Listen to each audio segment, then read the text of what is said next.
Hey everyone, and welcome to episode 31 of the Inkwell Gamers podcast. We have so much to unpack with you all today. We're going to be talking with Dalton about the PAX huge 1.7K tournament that he participated in this weekend. And I'm really glad we are recording this episode the day that we are because we are able to discuss the first ever Lorecast that was live streamed today and unpack everything from that. And yeah, I'm really excited to get started. And there's a lot to go over, and I'm pumped. Lots to go over. So, first of all, let's talk about your tournament. I think I said all of the descriptors for it, but just tell us again what tournament it was.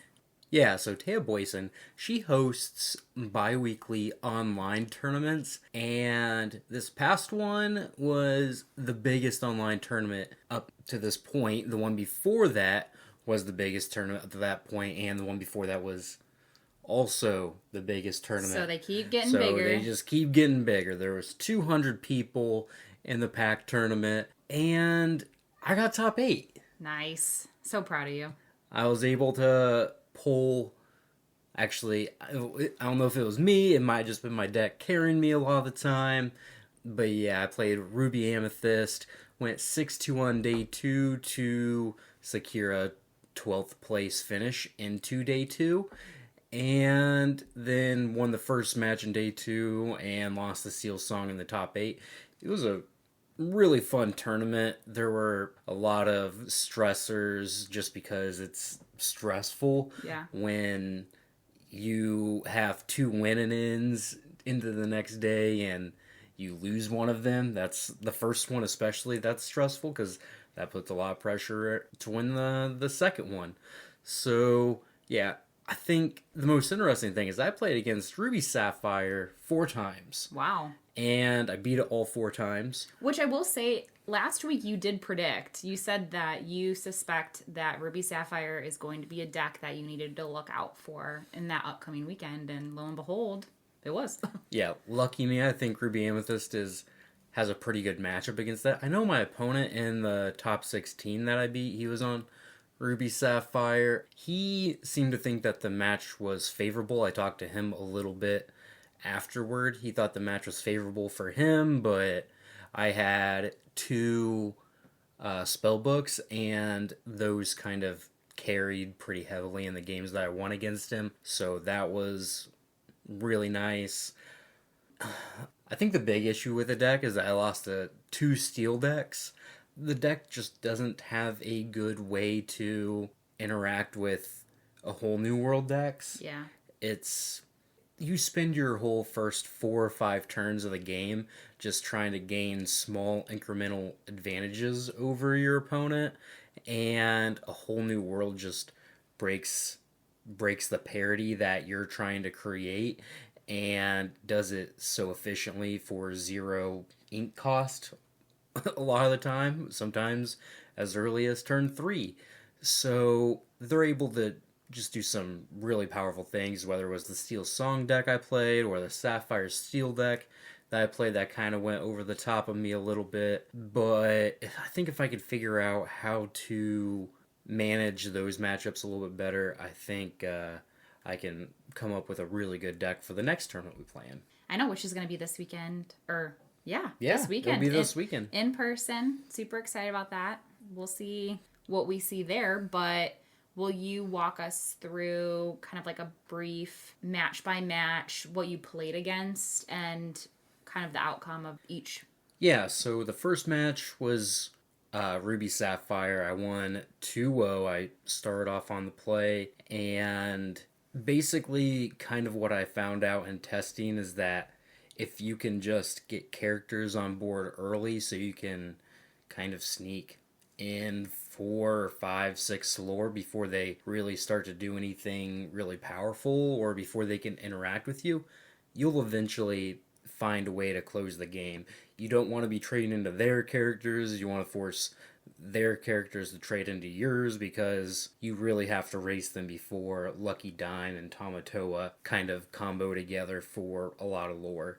And that's what I was able to do in the first round. And the second round kind of played out exactly the same. I was able to get ahead on board early because they just don't have good early characters. They have like the Queen of Hearts, which costs 2, is a 2/2 rush, but that doesn't And do this was anything. another Ruby Sapphire too? Yeah, this was another Ruby Sapphire. They just don't have any early game, trying to obviously do really powerful things late game, which they can do, but like I said, you can just get to a point where you just play goats and bounce goats and use your spell books to finish the game before they can really do too much about it. So that's what happened the first 2 rounds. The third round was in Amethyst Sapphire deck. I lost 2-1. It was kind of rough. They were a pretty aggressive deck, but they also, since they were playing Sapphire, were able to kind of get an ink advantage on me, which let them play Gaston's ahead of curve, and then they went all the way up to Elsa as well. This is a player that also made top 16 as well. They made day 2, so this deck really performed very well for them. I think they were the 5 seed going into day 2, so they did extremely well with this deck. It isn't a super popular deck. That's the only deck I think I saw like this in the tournament. Yeah. But it seemed like it was reasonably well positioned and something that I'll probably look into trying to play as well, just because it's aggressive, but you can also do really powerful things like play Elsa. Yeah, I always really like seeing decks that are not something that you would see every day in a tournament, and especially if it performs well too.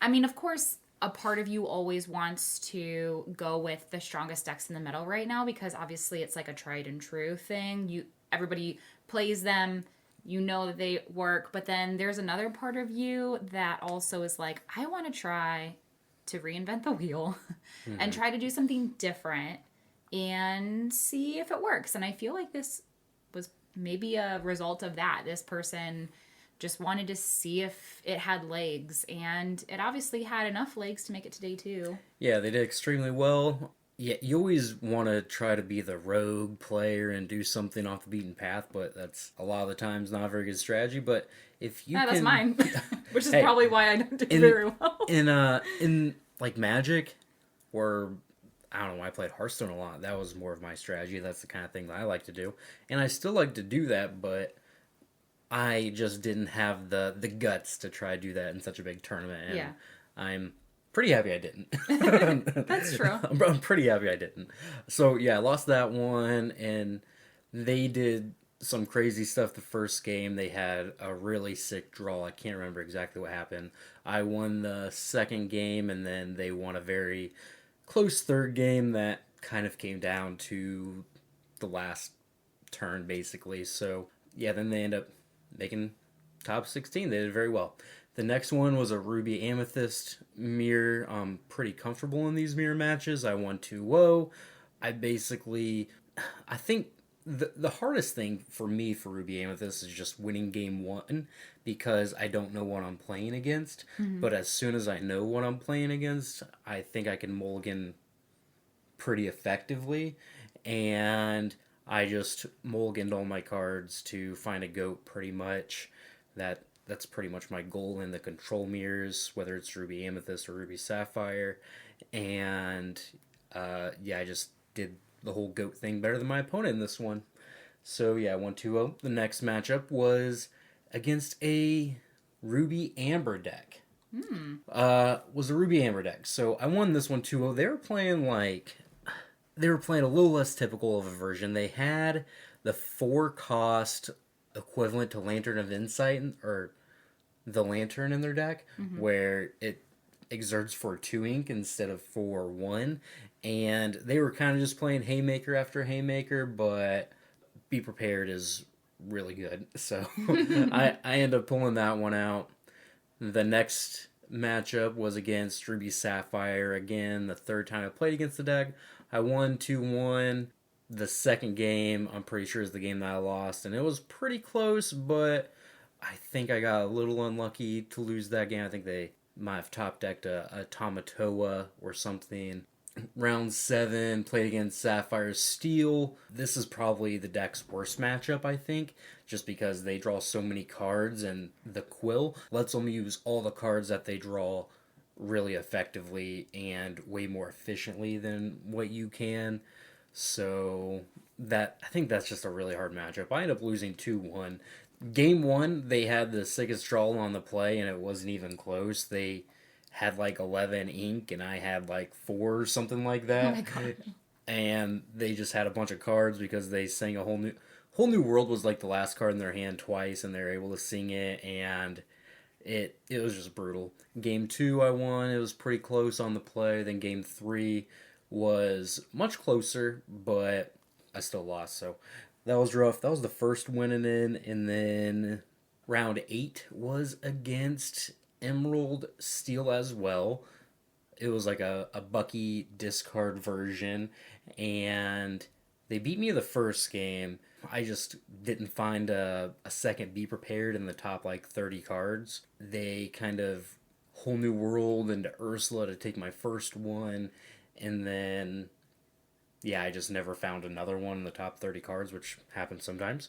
So they were able to flood the board, and yeah, they got me, which was rough for me because this is the match that I thought was going to put me in the top 8, and I thought I was in a pretty favorable position until probably 2 turns left in the game. So that was kind of frustrating, but the next game they didn't get to do their Bucky discard stuff, so their deck was just kind of anemic for the most part. If you just put characters on the board, their characters just don't do anything because they're 1/1s and 1/2s, right? Yeah. That's what you struggled with when you played that deck? I did. I felt like I was really impatient. Well, I had a really hard time just letting your characters sit there. Letting them sit there. So I was really impatient in that sense, but then also knowing I have to have these components in order to make the whole discard thing work. And so it was hard for me to recognize when I needed to flip to more of the control archetype or game plan, I should say. And they're weak. So it's like, yeah, even if you know you have to start challenging with those cards that you really need the most, you can't. You really can't. Yeah. They just kind of sit there as your opponent grows the board sometimes, and you feel helpless. Yeah. Yeah. I mean, you can't quest with them because you need them for your deck to function, but you can't challenge with them to get your opponent's characters off the board because they're so weak. So, yeah, the deck can be anemic sometimes. And game 3, they were on the play, but I think I was able to just kind of grind through their discard with the Queen's Castle, which is also a card they can't beat because their characters suck and they can't challenge it. Mm-hmm. So, yeah, won that one 2-1, moved on to day 2. 12th seed, made it to the top 16. Heck yeah, super pumped. I was nervous because after my match, the standing said 7th, and it said 9th, and then I kept going down. Eventually, I settled at 12th, so that I was like, please don't fall out, please don't fall out. Kept refreshing it. Yep, kept refreshing it. Top 16, play against Ruby Sapphire again. I was the lower seed, so I started on the draw. I was able to kind of steal game 1 with a more aggressive draw. Game 2, they won. I feel like I was never able to really enact any specific game plan. My draw just wasn't that great. Mm-hmm. And then game 3, I think I got a little bit lucky.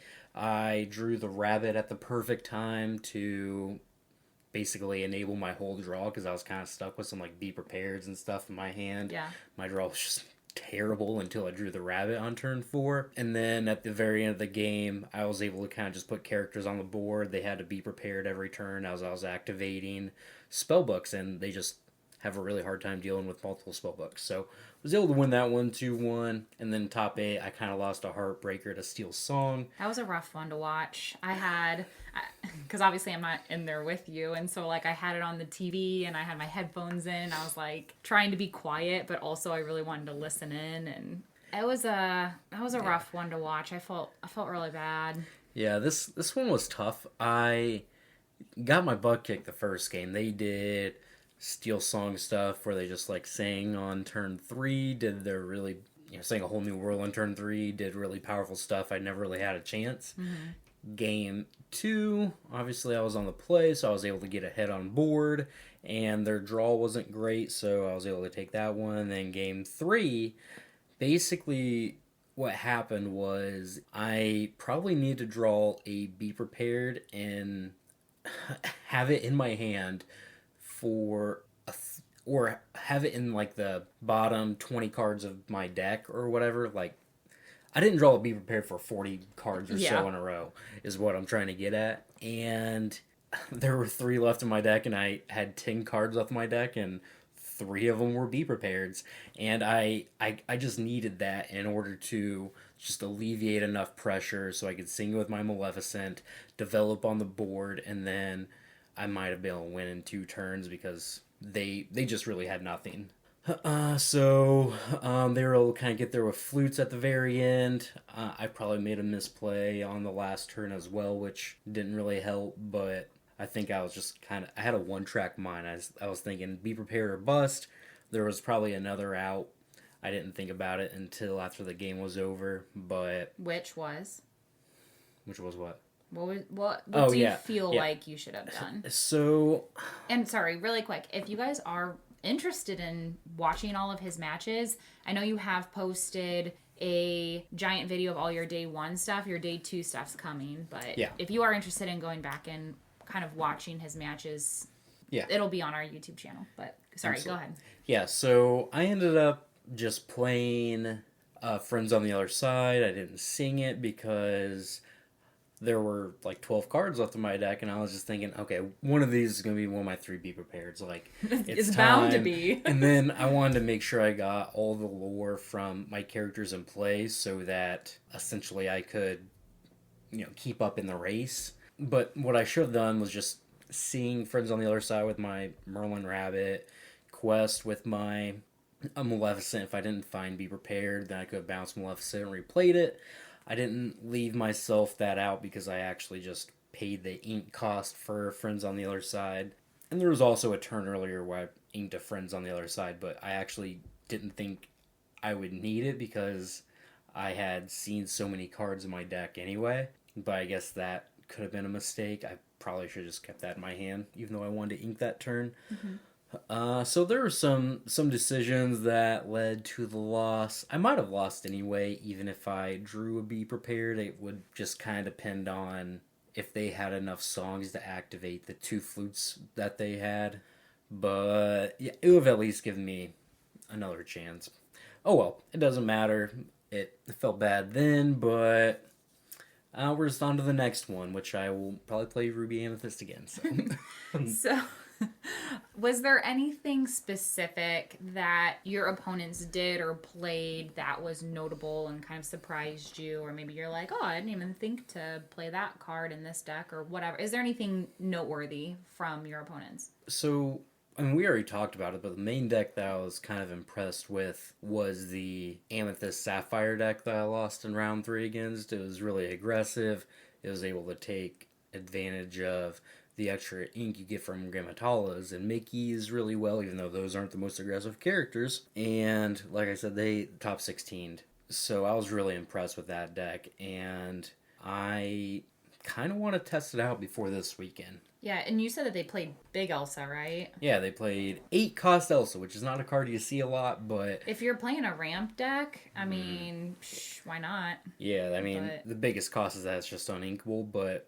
I mean, they ended up having like 13 ink or something in play at one point when they were just not really trying to ramp hard. Mm-hmm. They just had characters that incidentally ramped for the most part. So it seemed like it could have been a really well-positioned deck, and they did really well with it. The 3 losses that I had over the weekend were to all decks that made day 2. So... I can't really be too upset with my performance. No, I mean, you finished top 8. That's yeah. You gotta be I'm pretty happy. Yeah, you gotta be proud of that for sure. Last thing I want to talk about, unless you have more, is for anybody who hasn't done a tournament like this but are interested in doing one, what should they expect? It's a long day. Yeah. Like I was playing Pixelborn from 10 o'clock until like 7 o'clock right? 7:30 or something. Yeah. So it's a really long day when you play all the rounds. Um, this might sound kind of bad, but like if I started at 02, I probably would have just dropped because you have to win 6 straight in order to make the top 8, and then even then, if you have bad tiebreakers, you still might not make the top 8. And if like you lose any of your other matches, you don't make the top 8. So it's just you just have to make sure you're prepared for a really long day. Make sure you have food that's readily available. You stay hydrated, and you get some. Hopefully, you can get some sleep the night before. It's a mental marathon. Yeah, I was pretty exhausted afterward. Yeah. It's a lot to take in playing 8 rounds of a card game. I mean, that's 8 hours, Yeah. you know? So, yeah, I know that whenever we've done in-person tournaments, it's only like 5 rounds or something, and I'm like, I am so mentally exhausted. Yeah, like 5 rounds I feel good. 8 rounds was pretty tough. Yeah. So yeah, you just have to be prepared for a long day of just kind of staring at the computer if you know your goal is to make day 2, right? But it was worth it, so I don't mind. Anything else? What about the whole... So this was something that when we participated in a couple of like the smaller Jeff York, like Win Enchanted type of tournaments, obviously those are smaller pods, and we kind of coordinated that through like Facebook Messenger. But as far as deciding like who goes first or whatever, because you're behind the computer, and so how was the whole like clicking I'll be the first play, like I don't know, like what's like the courtesy or the standard for what you do when determining who goes first? And so I mean it's just completely random. Both players just click I'll be the player that goes first, and then it chooses. And it's just random. So because I mean if someone's like a newbie, they might not know to do that, and I feel like it's not like your opponent says it, because they're probably like, if they don't do it, then whatever, you know what I mean? Like they're not gonna remind you to do it. But if someone's a newbie and they don't know, then okay. Yeah, and so I would just make sure you're familiar with the tournament organizer, and like I made sure I looked at all the rules and stuff, just so. And for this one, they have like a Discord, don't they? Yeah, they have a Discord. So I looked at all the rules just to make sure I knew exactly what to do, if there was like a disconnect or whatever, right? If I needed to report something, I knew where to go. So it's important to make sure you're familiar with all that stuff. Yeah, definitely don't do it 5 minutes before you're supposed to start. Like maybe do it the night before or something, so you have enough time to look through it. Cool. Well, congrats. Proud of you again. I know that it wasn't the outcome that you wanted, but it also kind of was. It also kind of was, you know? Yeah. All right. So let's take a shift now and transition to talking about Lorecast, the very first ever streamed live today on Twitch. Super exciting. I know that you and I watched it separately because we were both working, so we watched it on our lunch, but any takeaways from that? Do you just kind of want to go in, I don't know, in the order that the Lorecast kind of went? Yeah, that's fine. So I know that you might not be as excited about kind of like the canon of the game and as much as me. You might be, but I feel like I tend to gravitate towards card art and the storyline more. But do you have any visceral reactions that you want to talk about for the video that they showed at the beginning?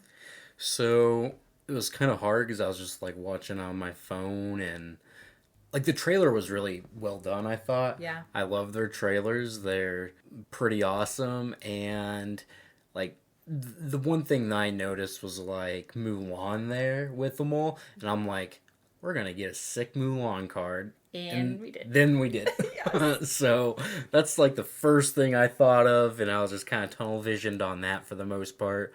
But yeah, I thought the trailer was awesome, and I liked Ryan Miller's message at the beginning too. So I so hope they turn it into like a TV series. That'd be awesome. Yeah, that's something that like, obviously Yu-Gi-Oh! And Pokemon have done, and they're able to. It's just something else to like attach to, right? Mm-hmm. And I think one of the biggest issues with Magic is that they haven't done that. So there's just not that extra engagement from people who don't already play Magic. But like, if you make a good TV series, if it's an anime or whatever, not that we watch a ton of anime, but if you just make a good TV series, people are going to watch it and engage with it, and I think that would be awesome. Yeah, I think that was one of my biggest complaints about Magic is, well, aside from I feel like the cards just being way too flowery in their language, but I just felt like I couldn't emotionally attach myself and really invest into it, whereas with Pokemon it was easier for me to do that because, I mean, well, they're cuter, but not only do you have the show, you also have the video game, which is another way to kind of firsthand interact with them, you know? And so it was easy for me to emotionally attach, which, I mean, with Lorcana, you're already emotionally attached to the Disney characters, but maybe even the... Just having another medium to see it through, you know? Right. And I think, too, maybe there are some people who might not be paying too close attention to the storyline being played out through the cards, and they need a little bit more umph, like a show or something. So that would be a nice way to convey what the Lorcana team is trying to do through the cards, but in another medium. So super exciting. I think my biggest takeaway was big Ursula. I think that form of hers was so sick. And like Pavel said on Twitter today, if they don't make a mat of her, then I mean, that's just... That's you know, a miss. That's just a missed opportunity. But fortunately, with part of the announcement, if they don't make a mat this set, they'll probably come back to it at some point, just like they're doing with Tinkerbell. Oh my gosh, yes. I mean, take my money now. Exactly. As soon as they show that they were making a big Tink mat, I'm like, well, I'm going broke. Yeah, that Tinkerbell mat is dope. It's so cool. It has to be still one of my favorite arts of any of the sets. I feel like when I think of Lorcana, like Tinkerbell is just, I don't know why, it's like one of the first images that pops in my head. I feel like it's just one of the more, that and like Brave Little Tailor. Yeah. Those are just two of the more iconic cards to me. Yeah, which I'm also excited, and we'll talk about this in a bit too, that they're going to be bringing back BLT in another way. But you're right. I mean, not only is Big Tink's art iconic, but it's also a really good card that people still play. Yeah, she's also incredible. So. Incredibly strong. So, yeah. We got a little preview of the Ursula Floodborn card that was kind of shown in the trailer. But it gives me, like, Big Elsa vibes, because you exert when she quests. But it also gives that anti-song energy. So, hopefully it could be a good answer to the Steel Song deck. Yeah, do you just want to go over what the card is exactly? I don't have it pulled up. I have it in my head already. Oh, so, look at you just memorizing cards. Ursula is a 7-cost inkable. It is shift 5.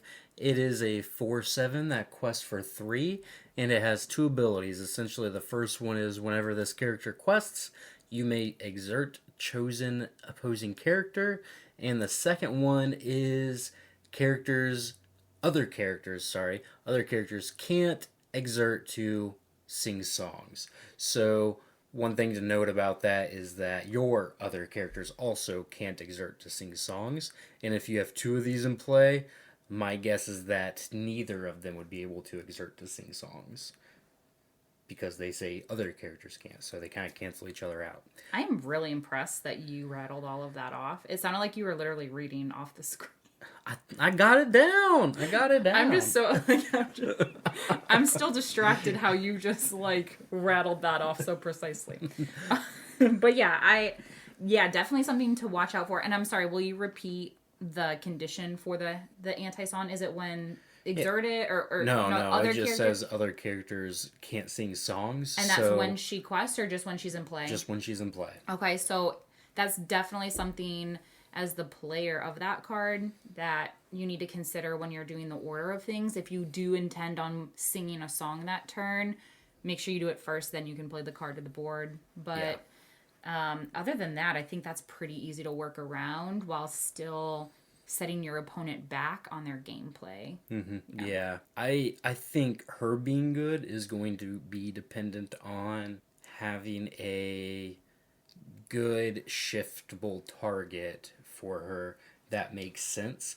I don't think she necessarily fits into Amethyst Emerald as the deck is now, because it just, like, the exertability doesn't really make sense a lot of the time, and like, you want to be singing songs, whether it's Mother Knows Best or Friends on the Other Side. Friends on the Other Side, Sudden Chill sometimes, Bippity Boppity Boo sometimes. So I'm not sure if that card, maybe it's just powerful enough by itself. I'm kind of looking to play this in Ruby Amethyst, surprise. Because, like, making your opponents exert is something you already want to be doing because you want to challenge down their characters with Maui or Madam Mim anyway. It quests for a lot, so it puts on a pretty decent clock. It's big, and it is good against not Friends on it is good against that too, but it's good against Steel's Song. Now my one worry is that they'll probably just sing a whole new world before you even get the chance to play this card, because it shifts for 5 and all their characters shift for 3 for some reason. But yeah, I think this one's pretty exciting. Yeah, definitely would have to be something that, like you said, if all their characters shift earlier than yours, just recognizing which ones those are, that would be able to sing and maybe try to find a way to get those off the board before they're even able to shift, just to bide your time to shift this one. But yeah, also they talked about all of the accessories and how traditionally they were using art from that set that was coming out at the same time, but they're going to go back and starting with set 4, they're just going to do all the other sets. So we're also getting like a Rapunzel mat too, which will be pretty fun. And that Rapunzel is awesome. I know. It's so good. Rapunzel's really nice. Yeah. All right. Moving on to the Lumineers Quest, a co-op game, which I know you and I enjoy doing co-op games so much. You especially love them because you don't like playing against me in things. Facts. So I'm actually really excited about this. It's just another way to engage with Lorcana, but it's just something that we can do together, which, like you said, we love playing the co-op games as a team. Yeah. I mean, we do Lorcana together, but it's a different way to approach the game for sure. Yeah, we're on the same team this time, right? Yeah. So that's really exciting. Other games, I think like the WoW TCG from like 15 or 20 years ago, they did something like this. Ooh. My brother tried to get me to do it. I was like, I don't even know how to play TCGs at that time. So they try to do it. I think Magic has tried to do something like this. So this concept has been around, and really excited for Lorcana to put their own version out there. I am not quite sure what any of the TCG co-op games kind of do, but thinking of the ones that we have that are not TCG, we have the Harry Potter like Hogwarts battle, and that is a deck building one where you start off with a certain amount of cards, go through book 1, and then you add more to your deck, and you obviously are the name insinuates, you're deck building through each book. And then we also have the Lord of the Rings adventure book game, and that one's not necessarily a deck building one, but we're still using cards and doing certain things to kind of go through all of the movies with that, or books with that one too. But I'm curious as to whether they're going to use this as an opportunity to deck build as you progress through the story, because I think that's what their like gateway is going to kind of do, where it's like a learn to play, but I think you're starting with a smaller deck and building upon it, and I don't know if they're gonna try to do it with this one or if they're just gonna be like, here's 60 cards, go for it. Yeah, my guess is that they're just going to be 2 60-card decks that are built to play against the Ursula, which is the enemy, right? So, yeah, I don't think there's going to be anything deck building, just because I don't think that would be too beginner-friendly, because I think that's just more of a harder concept to understand, unless you can, like with the gateway, like that's supposed to be like a gradual thing, like as you start to understand. But if you're just sitting down to play like a half an hour of this co-op game, it's probably assumed that you already understand a lot of the functions of Lorcana, is my guess, if you're going to be into this. So my guess is that they're just 2 decks, and they're built specifically to play against the Ursula, the enemy, however those interact. And I feel really bad. I'm forgetting his name now, but the Lorcana representative, I think he's like the art director maybe, who was on the stream today. He kind of made the comment about how even like the easy mode was pretty challenging. So, which is what I like. Yeah, I mean, I'm looking forward to that too. I don't want us to go through a co-op game and it be so easy that it wasn't fun. Like, granted, I don't like to have anxiety when I play games, but I also don't want to breeze through it and feel like I didn't even have fun because I'm not challenged. Yeah, you don't want it to be way too easy, and you definitely don't want it to be way too hard. Yeah, yeah. Really excited for that. I like how they said you can do it solo. It comes to where you can have 2 players. Just if you buy that, 2 players can just pick it up and do it. Like I said, you can do it solo, and then they said you can play up to 4 players if you have 2 more people bring their own decks over, which I think is really interesting too. It makes me question how it's all going to play out, and I'm excited to see what that looks like. And if you buy it, you get some sweet legendaries too. For sure. And okay, so next, Lorcana Challenge, which heck yeah, we have been looking forward to announcements on the challenge stuff for a very long time, because that's kind of what we're looking for, and that is opportunities to play in large competitive official events. So let's dive into that. You want to talk a little bit about what they announced today, or do you want me to just keep going? All right.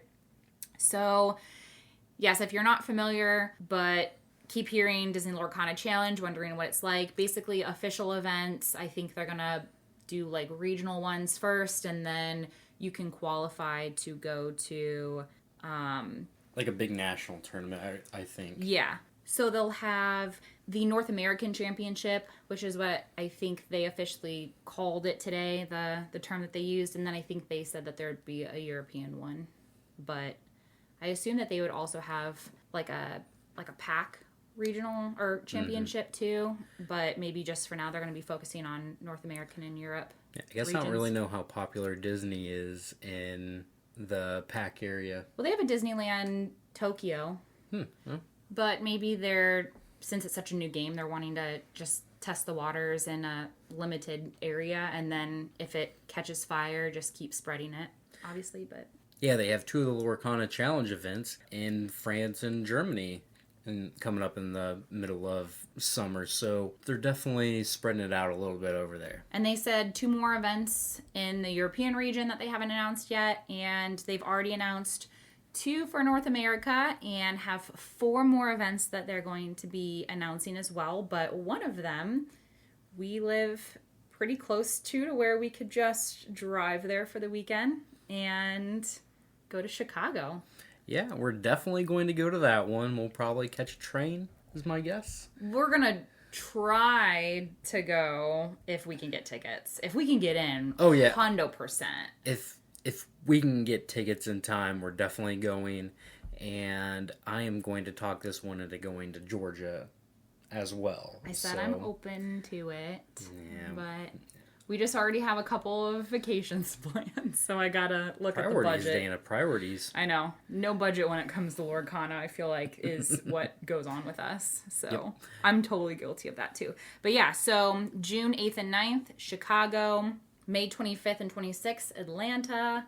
More to come. They did say that there was a little over like 500 person cap to those events, which I think a lot of people in the comments were saying is too little, which I agree, but they did address it. They did say, they're starting with this for now, seeing how it goes, and they're going to reevaluate and expand if needed, which it is going to be needed, my guess is. But I think it's nice that they're at least acknowledging, like, we hear you, and we're already planning on reevaluating, reassessing with time. Yeah. So I think it's okay for them to do it like this, because like the most important thing is that their initial tournaments definitely, like, they definitely see success in their initial tournaments, right? Like if they made a price structure based on like 2,000 person attendance and only 500 people come, then that kind of de-incentivizes them to continue to do tournaments like that, right? But if they cap it at 512, which I think is the number, and 512 people show up, then they're going to say, you know what? This is definitely popular enough to where we can increase the numbers and probably increase the pay structure as well. So they're just starting off small just to make sure it really is as popular as what they hope it is. Right. Yeah, they don't want to overshoot it, take a big loss, and not want to do it anymore. And I feel like it's also really important to note that those of you who are like, Pokemon does a couple thousand, Magic does a couple thousand, you're comparing that to what it is right now with two TCG games that have already been established for decades. I mean, who knows? I wish we could go back and figure out how many people actually attended the first large competitive Magic event. It probably wasn't as big as it is now, you know? So this is a brand new game, and we have to kind of remind ourselves that we can't keep comparing it to two well-established TCG games that have been doing it for a very long time, where this is the very first year, very first set of events that they're going to do something like that. Yeah, for reference, the biggest card game tournament, which comes from Magic, was Grand Prix Las Vegas 2015, had 7,500 players. That's the largest card game tournament ever. And as far as Magic goes, like the average Grand Prix up until they stopped doing Grand Prix because of COVID, they were getting probably around like 800. Yeah, it peaked into the 900s, the thousands for maybe a year or two. But that was its absolute peak, and that's for a game that has been out for 25 years at that point, right? Right. So this is a brand new game. Oh my god, I am so sorry. You guys hear our cat Willow just meowing in the back. Sorry, go ahead. So this is like a brand new game. I think it's okay to cap it at 512 players. If they expected to hit 1,000 players, I don't know if that's realistic because Magic has not historically done that for the last 20 years even. And they're the most popular TCG game. Most popular, longest running. Every accolade as far as TCGs goes, you name it, Magic has it. And they're not hitting those numbers consistently. So I think 512 is a pretty reasonable number. I agree. And like I said at the beginning, they were seeing the comments. They addressed it. They're going to reevaluate. Let's just see how it goes. I think a lot of people say that they might be interested or wanting to go into an event, but when the time comes, they probably, like, if they're not local enough, like, there's probably going to be not as many people who would buy the plane ticket. You know what I mean? Yeah, it's like, not the easiest thing. Of course, it's all fine and dandy for us to say that, oh, yeah, like, we want to go to Atlanta, but when the time comes, I mean, it's only in 2 more months. Yeah. I was going to say, we might not buy the plane ticket. Don't look at me like that. I wish you guys could see his face right now. Yeah, no, we're going. She just doesn't know yet. Speaking of the competitive events, let's talk about the new Swiss format that they were discussing today as well. I find it very interesting. Definitely a lot of opinions that people had on this. I'm not quite sure how I feel about it. I think I like it, but before we even talk about how we feel about it, let's go into the details of it. All right, so there are 2 game rounds. Traditionally, most CCGs do a best of 3. The whole purpose of the 2 game rounds is to eliminate the variance of winning a die roll, essentially, right? You win the die roll, you go first the first game, you go second the second game, then you go first the third game. And a lot of people believe that going first is a pretty big advantage, and it definitely does give you an advantage in a lot of TCGs, Lorcana not excluded. So they're trying to minimize that. The way it works is that if you win 1 game, you get a point. If you win 0 games, you get 0 points. If you win both games, you get 3 points. So the standings at the end are basically just going to be a result of the total points that you accumulate over the tournament, which is how most work anyway. But this way, if you just go 1-1, if you draw, essentially, you still get something. I think one of the things they said is that if you win the second game, you get like the tiebreaker in that scenario, which I don't necessarily like because that just seems kind of I didn't catch that part. Arbitrary. Yeah, I didn't catch that part. I almost wonder, I don't know, maybe I want to see it written. Maybe it was just misspoken. I don't know. I want to give them the benefit of the doubt because that doesn't make sense. Yeah, I wouldn't really like that. But as far as 2-game rounds, I do kind of like that. It means the rounds are going to go a lot quicker, ideally. The control matches won't take absolutely forever like they tend to. Right. And they did say, sorry not to cut you off, they did say that when doing this, they were listening to the feedback, and a lot of people did say, especially the Ruby Amethyst control matches, a lot of those in the tournaments would go to time. And so, I mean, they were listening to our feedback, and they just reacted to our feedback, so we can't really be mad at that, I feel like. Yeah, I feel like that was way more common in the first set because it just took so long to end games, but that isn't the case as much anymore, I feel like. Especially now when we have Tamatoas and Lucky Dimes that are able to end the game in 2 turns, and then we have Goats, and then we have a lot of shift characters that I don't think games last as long as they used to, so I'm not really worried about that, but I think they just wanted to eliminate the going first factor, which I can appreciate. I mean, they said that they've already tested this several times. They're getting a lot of positive feedback on it. I know a lot of people think, well, TCGs always do best of 3. Like, why reinvent the wheel now? Well, I don't know. Maybe why not? I mean, that doesn't mean just because you've done something for a long time doesn't mean something can't be better, right? Right. And here's the thing, too. It's just a rule. If they decide that they don't really like it, it's not like it's a permanent thing that's written in stone. They can just change it 5 years from now and say, you know what, I think we tried it. Let's go back to best of 3. I think we need to have the mindset, don't knock it till we try it. Because they said that there are a lot of competitive people who participated in that. So I'm assuming they probably did get some former Magic and Pokemon pros who have gotten into Lorcana as well, because I think a lot of TCG games do value the feedback of the pros who play the game the best. And so of course they're going to get their opinion on things. And I mean, this is all just speculation, but I feel like they're probably not going to grab everybody who's just like a beginner off the street. They're probably taking into consideration good notable players. Yeah, my guess is Ravensburger just isn't doing things at random, right? They've probably tested a lot of this stuff. They have planned out years in advance as far as sets go. They have 10 years worth of sets ready to go, people. They've said so themselves. Like, they're very meticulous. Yeah, so they've been planning this for a while. I'm just going to trust it. And, like, if my matches go a little bit quicker, I think that's okay.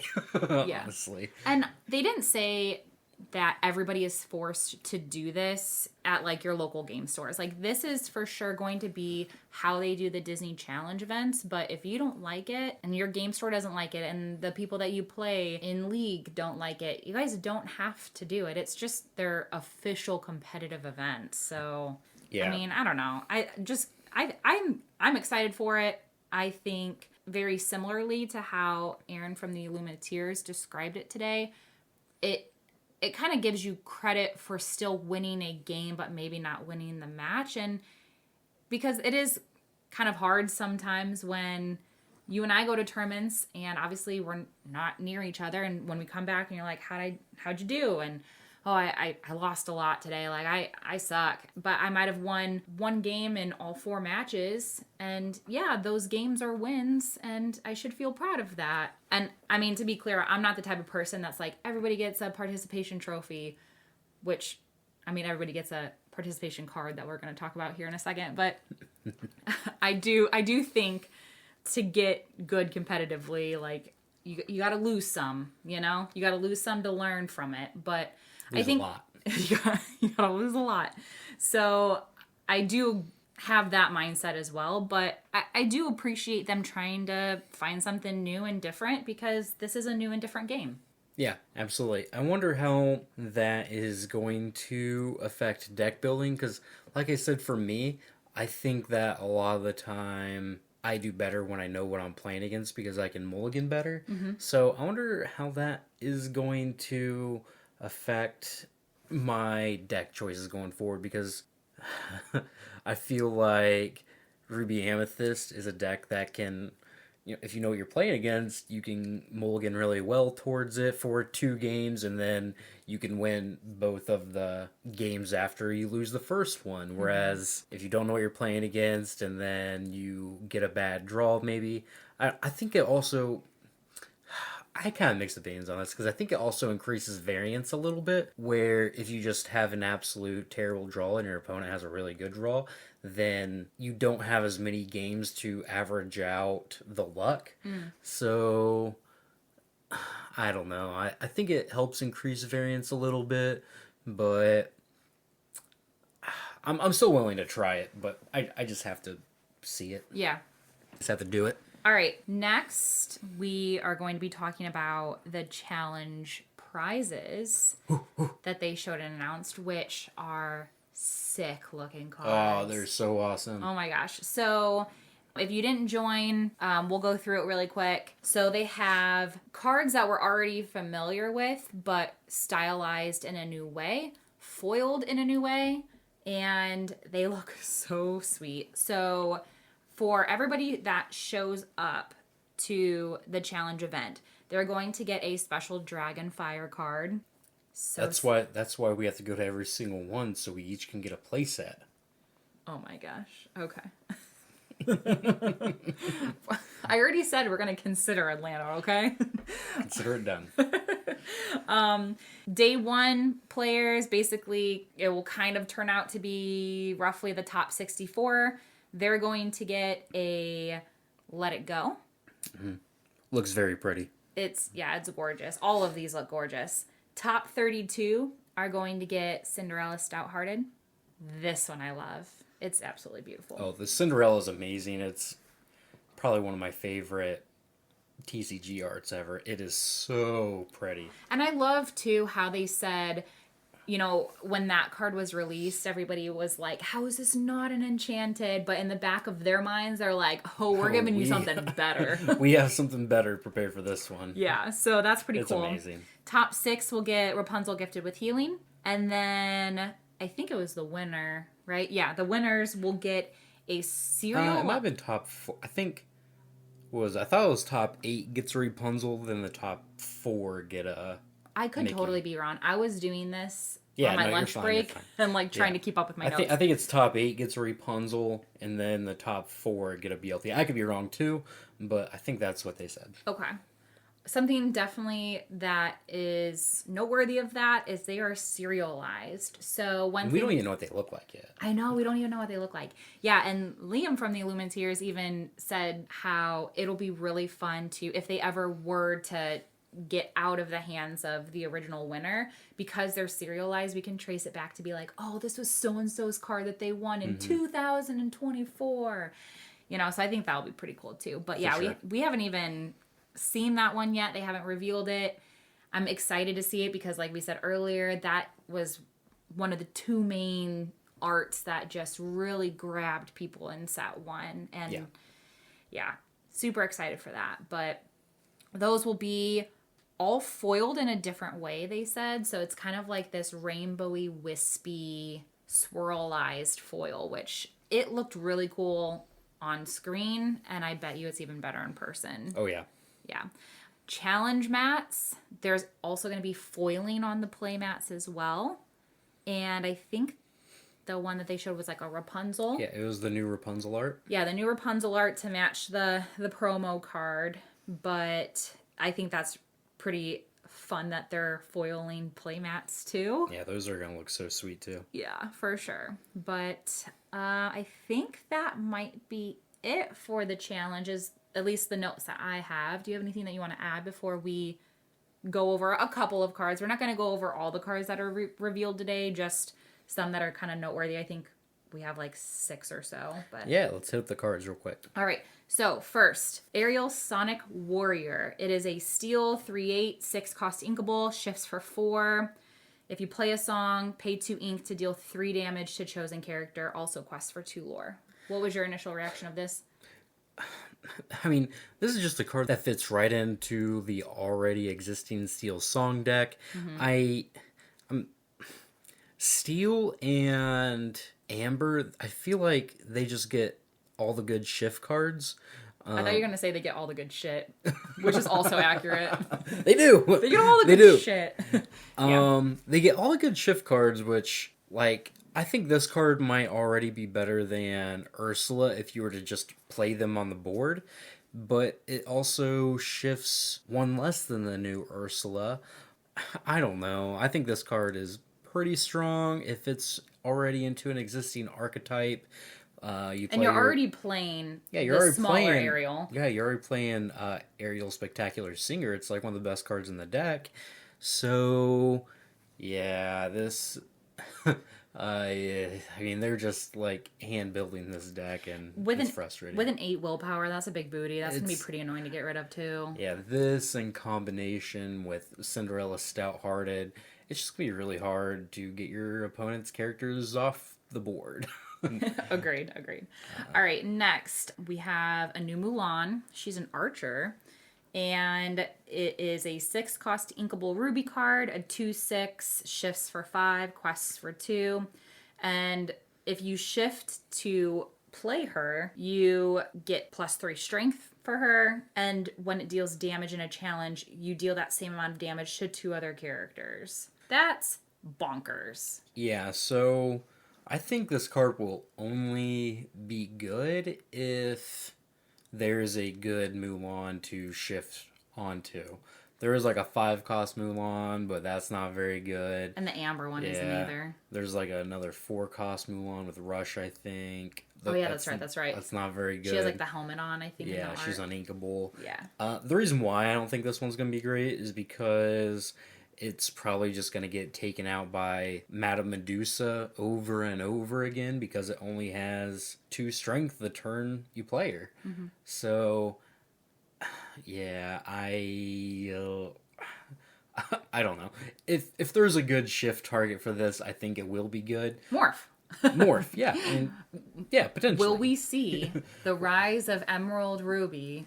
Hey, Aladdin could be a good one, too, because that one is also just missing a good shift target, right? It also doesn't help that this is just another 5 cost shift target when all the other good ones are, like, 3. That's true. It's like, why do they give Steel all the good cheap ones? So true. That being said, its effect is really powerful. Like, if you get to attack into one of your opponent's characters, even if it's just 2 damage, that can be so good against aggressive decks that you might want to play a couple of these anyway. And it doesn't even have to banish. It just is when you deal damage. So, it could be interesting. Yeah, for sure. All right, 2 more I want to talk about, and then I know that there are 2 that you have too. Mm-hmm. For me, I'll just do them at the same time. Mickey Playful Sorcerer and Yen Sid. I definitely think that we're going to get the broom meta now. I think people have been asking for it. Let's be honest. Ever since set 1 came out and you got Wayward Sorcerer, which is probably one of my top 3 favorite card arts, I was so disappointed to realize that the brooms were not going to be a competitive thing. And I think... Now, I don't know what brooms we're going to be getting in set 4. I don't know if we're going to have any more broom synergy, but I'm hoping that eventually we are going to get a sorcerer broom type of meta deck. Maybe. I think both these cards are interesting. I just think all the brooms suck, so it needs help. Like, Yen Sid is so conditional. Like, I think you have to have 2 brooms in play to draw a card, and then if you have 2 brooms in play... If you have a broom in play, I think you draw a card. Yeah, and then if you have 2 or more... Like, so you really have to play just a ton of brooms in your deck to even draw the card off of it. It doesn't have a great body. And then you have to have even more brooms in play in order for it to actually put a reasonable clock on your opponent. So we need a pretty good one-cost broom, I think, in order for Yin-Sid to work out. And then we probably need some better brooms even outside of that. That being said, there is like the broom location that makes your brooms quest for one more. So maybe we end up getting there if we do get some decent brooms. Mm-hmm. And if not, I mean, it would at least be, if it's not something that's super competitive, it's just more cards of those synergies that would be fun to just throw together a deck for League and just, I mean, I could see myself playing like a broom deck for League just to mess around with and have fun, and these just add to it, so who knows? Yeah, I mean, Mickey is pretty sweet. He just comes in and steals a bunch of characters. Again, this is assuming you have like 3 brooms in play. 2, you have to have at least 2 for it to be good, probably, but if you have 3, it probably starts to be really good, but we just don't have any good brooms, so yeah, it's tough. Like, we have the 2-cost one that was good in the first set. Yeah, those are probably of all the brooms. That one's okay. Then we have the Resist one from set 2. Industrial model, I think. Yeah. Yeah. I mean, I hope that deck comes around because it would probably be sweet to play. For sure. All right. What cards do you want to talk about? So the other card I want to talk about is Goofy Super Goof. 2/4 Ruby card, 4-cost inkable. It quests for 1. It has Rush. And when this character challenges another character, you gain 2 lore. So I like this because it can kind of fit into that slot between Madam Mim and Maui. It doesn't have a lot of strength, but it has a decent number as far as the willpower goes, so it can survive. It lets you, like, if you get 1 challenge out of this and you're able to pick off a smaller character while gaining lore, I think you end up being ahead in that exchange. I think it's a good target for Rapunzel gifted with healing to heal as well. So I think this one could be interesting. Most importantly, it is inkable, so you're not adding to the already high uninkable count that these decks, or the decks that I play, usually have. So, yeah. So I like it. I think that could be a good option. I'm not sold that it's going to be like a great card, but just coming in and having a way to gain 2 lore with, I mean, just by challenging, I think can be really powerful. Like, if you challenge with this, bounce it, then challenge with it again, that is like you're 4 getting 4 lore. Yeah. Like, that's more than what Goat. That's more than what the goat gives you. The goat only gives you 3 in that scenario, but you also don't get the challenge. So, like, adding those 2 together, I think could end up being a little scary. And with the goat, it is delayed by a turn too. Like, he gets a lure entering, then you gotta wait a turn to quest with him. Then he gets a lure when he leaves too, right? I know, and yeah, but I'm saying, yeah. you said 3 lore, but in order to get the 3 lore, it has to be like a 2-turn thing. Yeah. Whereas this one having Rush, I think is going to be really beneficial. And I always like the cards that are kind of like a 2-for-1, because I think the biggest struggle with just identifying, like, I really don't want to lose this turn to not quest, but I know I got a challenge. So I really like the cards where you get a 2-for-1, and this is that. Plus, it doesn't have the summoning sickness, so you don't have to wait for it to, like, quote unquote dry. Right. So I think it has a lot of good things going for it. Yep. Yeah. I'm really excited to try it out alongside Goat, just as a way to just get some lore out of nowhere and kind of finish games a little bit earlier than what your opponents expect. Yeah. Besides that, I think that was the main one that I really wanted to talk about. Do you have anything else, Dana? I think that's it. We talked about so much today. We had a lot to unpack. I had to have a couple hours to emotionally digest what we witnessed today. But a lot of good stuff. I'm excited to see how this next year turns out, especially I know that you and I are going to Gen Con too. Like, are they going to do anything with that? Like, I'm just excited. I'm so excited. It's going to be such a Lorecana filled year, and it's going to be amazing. I actually, speaking of that, before we sign off, I almost wondered too if they're going to do any sort of qualifier at Gen Con. Oh, they're going to do something at Gen Con. They'd be probably missing out if they didn't. Yeah. So, yeah, super pumped for that. For sure. For sure. Cool. All right, guys. I hope you had a wonderful Wednesday. But now Friday. This was a lot of fun stuff to talk about. Hope you've had time to digest it. Just, we barely have had time so far. But, yeah, we'll see you guys next week. Have a wonderful weekend. Have a good weekend.